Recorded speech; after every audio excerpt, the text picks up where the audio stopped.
प्रभु के सारे प्रिय संतान है, फिर तय हमारा नमस्कार। आज हमने पिछले भाग में पतरस और कुरनेलियुस की बहुत ही शानदार कहानी के बारे में हमने सीखा, और इस कहानी में हमने सीखा कि आज खातर सारा समाज, जाति, वर्ण, धर्म, भाषा, वर्ण की खातर क्यों इस जहान जिन मसीहा ने परमेश्वर की नजर में एक हा।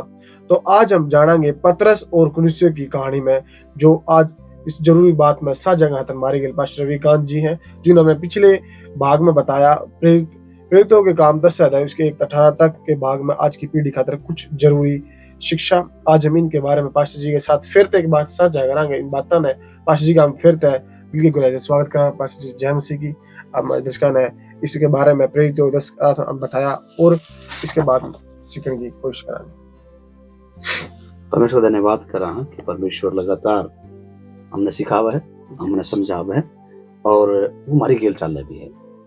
और अपने इस मेल मिलाप के भाग में, और खास तौर पर इस भाग में जो हमने बताया हुआ है सारे विश्वासी एक हैं, उस भाग के इसके तीसरे भाग में हम आज भी वहाँ।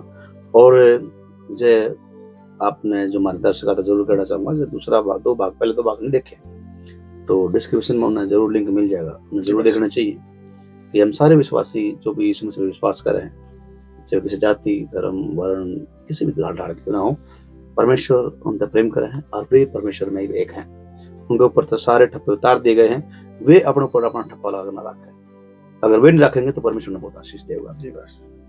फिर भी मैं जरूर कहना चाहूंगा कि जय अपने जो हमारे दर्शकों ने भी जरूर कहना चाहूंगा कि जय अपने प्रेरितों का किताब 10वां अध्याय उसका 1 वचन लेकर 11वां अध्याय उसका 18 वचन तक आपने नहीं पढ़ा है तो एक बार समय निकाल कर जरूर पढ़िए, ताकि हम जान सका कि किस तरह परमेश्वर मतभेद और दीवारा न तोड़ दे है, किस तरह परमेश्वर सब ने एक समझे है।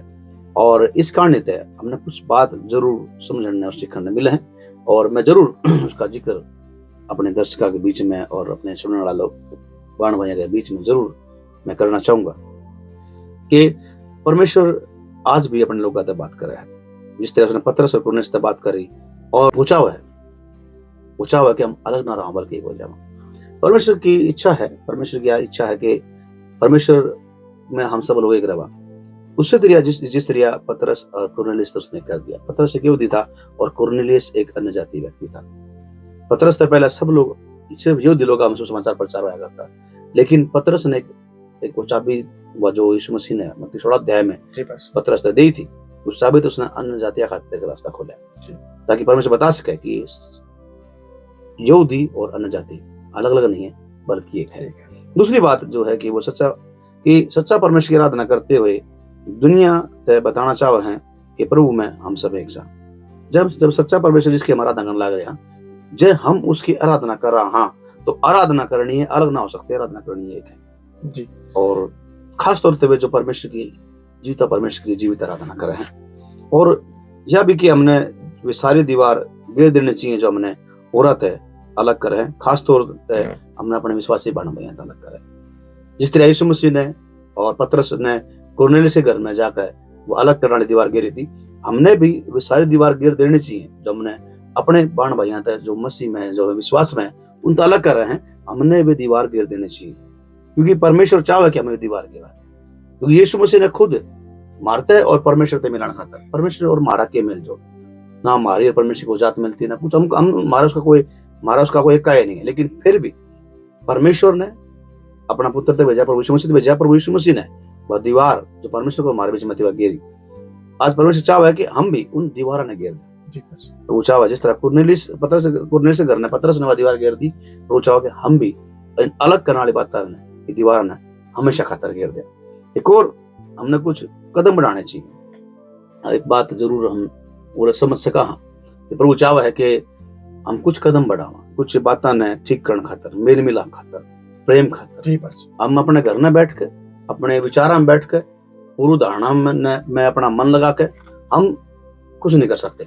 मन में सोच कर नहीं, हमने कदम बढ़ाने चाहिए। एक दूसरा प्रेम करने खातर, एक दूसरा के संगति करने खातर, एक दूसरा घर में खाना पीना खाने खातर, एक दूसरा ने अपने घर में बुलाने खातर हमने कदम बढ़ाने चाहिए। जब हम कदम बढ़ावांगे तो वास्तव में मसीह लोगों का प्रेम बढ़ेगा और विश्वासी फिर जिस तरह हम इस भाग में देखने लग रहे हैं फिर विश्वासी एक होने पाएंगे। दूसरी बात, हमने दीन बनकर अपनी गलती मान लेनी चाहिए। जब यहूदी लोग आए तो उनसे पूछा कि भाई तने गलती क्यों करी, तो पतरस ने बड़ी दीनता से कहा कि भाई मैं उस परमेश्वर रोकने कौन हो? जब परमेश्वर ने कोरोना से घर में अपना आत्मा तय अभिषेक करे, अपना आत्मा का बपतिस्मा दिया, तो मैं कौन हूँ जो परमेश्वर के इस परवान इस धारा ने रोक सकूं? उसने बड़ी दीनता अपनी गलती मानी कि हाँ पहले मैं पक्षपात करा करता, लेकिन ये मैं पक्षपात नहीं करूंगा। मैं समझ गया कि परमेश्वर के सेवा पक्षपात ना करता। उसने बात समझी और उसने उसकी इस बात के कारण आज हम सब थे यीशु समाचार पहुंचा है। एक और बात जैसे जो हमने जान लेनी चाहिए कि परमेश्वर यहूदियों ने और अन्य जातियों में मिलाना चाहे। रोमी किताब 11 में परमेश्वर ने जो कलम का उदाहरण दिया, उस कलम के हिसाब से उस उदाहरण का जरिए भी पौलुस ने प्रकाशन कलीसिया तक पहुंचाया कि परमेश्वर चाहे कि यहूदी और अन्य जातियों एक हो जाए। वचन कब है कि परमेश्वर ने यहूदियों तय और अन्य जातियों तय मिला के एक नई जाति उत्पन्न करी, वह जो नई जाति जो परमेश्वर का राज की बारिश होगी। और ये बिना कोई यहूदी, इसलिए हमारी पुरुष भी कहा कि बिना कोई यहूदी रहा ना कोई यूनानी रहा, बल्कि हम सब मसीह में एक। इस बारी हमने समझना चाहिए, हमने जानना चाहिए कि जो सुसमाचार है और वो परमेश्वर की महिमा है, वह हम सब खातर है और हम उसने उस सुसमाचार पर विश्वास करा, सब तक पहुंचावा और अपनी इस भावना ने जो अलग कर है इसने दूर करके हम परमेश्वर की महिमा करा। जी बस आपका बहुत बहुत धन्यवाद। इतनी सूत्री हमने समझाता है, आपका बहुत बहुत धन्यवाद करा मेरे दर्शक का जो हमने लगातार देख रहे हैं और समझ पा रहे हैं इन सब बातों में, और वो आपने बहुत बहुत आशीष दे सबको। जय मसीह। जय मसीह।